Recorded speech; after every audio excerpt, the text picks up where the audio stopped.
Tech മീഡിയയുടെ പുതിയൊരു എപ്പിസോഡിലേക്ക് എല്ലാവർക്കും സ്വാഗതം. നമ്മുടെ ഇപ്പോൾ വരുന്ന മിക്ക ഫോണുകളിലും ഫിംഗർ പ്രിന്റ് സ്കാനർ ഉണ്ട്. എന്നാൽ നമ്മളത് യൂസ് ചെയ്യുന്നത് ഫോൺ അൺലോക്ക് ചെയ്യാൻ, ലോക്ക് ചെയ്യാൻ, ആപ്പ് അൺലോക്ക് ചെയ്യാൻ അതിനൊക്കെ ആയിട്ടാണ്. എന്നാൽ ഈ ഒരു ഫിംഗർ പ്രിന്റ് സ്കാനറിന് കുറച്ചുകൂടെ യൂസേജ് തരുന്ന ഒരു ആപ്ലിക്കേഷനാണ് ഞാൻ ഇന്ന് പരിചയപ്പെടുത്താൻ പോകുന്നത്.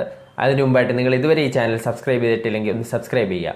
അപ്പോൾ നമുക്ക് ആ ആപ്പ് എന്താണെന്ന് നോക്കാം. ഇതിനായിട്ട് നമ്മൾ ഇൻസ്റ്റാൾ ചെയ്യേണ്ടത് ഫിംഗർ പ്രിൻറ്റ് ക്വിക്ക് ആക്ഷൻ എന്ന് പറയുന്ന ആപ്പാണ്. ഞാനത് ഇൻസ്റ്റാൾ ചെയ്ത് ഓപ്പൺ ചെയ്തു. ഓപ്പൺ ചെയ്യുമ്പം നമ്മൾ കുറേ പെർമിഷൻസ് ഒക്കെ ഇതിന് കൊടുക്കണം. അതെല്ലാം ചെയ്ത് കൊടുക്കുക. അതിനുശേഷം നമ്മൾ എനേബിൾ ചെയ്യുക ഇതിനെ. ഇത് ആക്സസിബിലിറ്റിയിൽ ഒരു പെർമിഷൻ ചോദിക്കും. അതും കൂടെ നമ്മൾ ഓണാക്കി കൊടുക്കുക അത് ചോദിക്കുന്ന സമയത്ത്. എന്നാലേ ഇത് പ്രോപ്പറായിട്ട് വർക്ക് ചെയ്യും. ഇതിൽ നമ്മളിതിൽ ആഡ് ചെയ്തിട്ടുള്ള ഫിംഗർ പ്രിൻറ്റിന് മാത്രം വർക്ക് ചെയ്യുന്ന രീതിയിലും ചെയ്യാൻ പറ്റും. അതിനുള്ള ഓപ്ഷനാണിത്.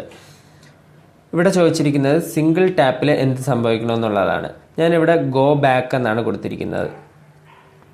ഇനി അടുത്തത് ഫാസ്റ്റ് സ്വൈപ്പ് അല്ലെങ്കിൽ ക്വിക്ക് ടാപ്പിന് എന്ത് സംഭവിക്കണമെന്നുള്ളത്. ഞാനത് ഗോ ഹോം എന്നും കൊടുത്തിട്ടുണ്ട്. ഇതിൽ നിങ്ങൾ പ്രത്യേകം ശ്രദ്ധിക്കേണ്ട ഒരു കാര്യമുണ്ട്. നമ്മൾ ഈ ഫോണിൽ ഫിംഗർ പ്രിൻറ്റ് ആഡ് ചെയ്തിരിക്കണം. ഫിംഗർ പ്രിൻ്റ് ഒന്നും ആഡ് ചെയ്തിട്ടില്ലെങ്കിൽ ഇത് പ്രോപ്പറായിട്ട് വർക്ക് ചെയ്യൂല.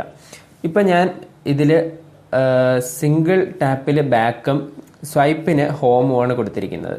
ഇത് വർക്ക് ചെയ്യുന്നുണ്ടോ എന്നുള്ളത് ഒന്ന് നോക്കാം. ഇപ്പം ഞാൻ ഗാലറി എടുത്തിട്ടുണ്ട്. ഇനി ഞാൻ സിംഗിൾ ടാപ്പ് ചെയ്യുമ്പോൾ ഇത് ബാക്ക് പോകുന്നുണ്ടോ എന്നുള്ളത് നോക്കാം. കറക്റ്റായിട്ട് അത് വർക്ക് ചെയ്യുന്നുണ്ട്. ഇനി നമുക്ക് സ്വൈപ്പ് ചെയ്യുമ്പോൾ ഹോം വരുന്നുണ്ടോ എന്നുള്ളതും കൂടെ ഒന്ന് ചെക്ക് ചെയ്ത് നോക്കാം. അതിന് ഞാൻ ഗാലറി എടുത്ത് അതിലൊരു ഇമേജും സെലക്ട് ചെയ്തു. ഇനി ഞാൻ സ്വൈപ്പ് ചെയ്ത് നോക്കാം. കറക്റ്റായിട്ട് ഹോമിലും പോകുന്നുണ്ട്. അപ്പോൾ ഇത് നന്നായിട്ട് ഒരു ലാഗ് ഒന്നും ഇല്ലാതെ കറക്റ്റായിട്ട് തന്നെ വർക്ക് ചെയ്യുന്നുണ്ട്. അപ്പോൾ നിങ്ങൾക്കിത് ട്രൈ ചെയ്ത് നോക്കാവുന്നതാണ്. ഈ വീഡിയോ നിങ്ങൾക്ക് ഇഷ്ടപ്പെട്ടു എന്ന് തന്നെ ഞാൻ പ്രതീക്ഷിക്കുന്നു. ഇഷ്ടപ്പെട്ടെങ്കിൽ ലൈക്ക് ചെയ്യുക, ഷെയർ ചെയ്യുക. നിങ്ങളുടെ അഭിപ്രായം എന്താണെങ്കിലും താഴെ കമൻറ്റ് ചെയ്യുക. മറ്റൊരു വീഡിയോയിൽ കാണുന്നവരേക്കും ബൈ.